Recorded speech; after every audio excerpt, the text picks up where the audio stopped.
मित्रांनो, मी आज तुमच्यासाठी नवीन रेसिपी घेऊन आलोय.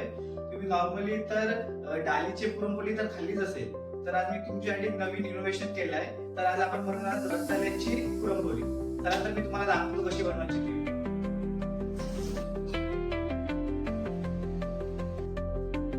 यामध्ये मी 2 ते 3 टेबल स्पून तूप टाकलंय. आता याच्यामध्ये मी टाकतोय आपलं गूळ.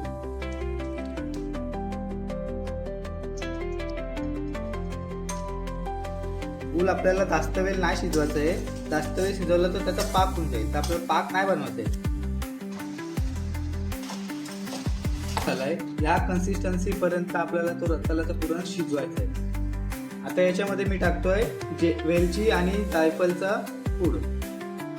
तर इथे मी तेलाचा मोहन देतोय आपल्या पिठाला.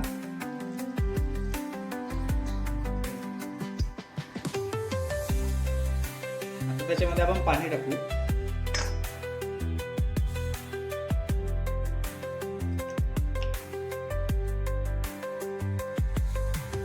आपला डो मस्त आता रेस्ट झालाय.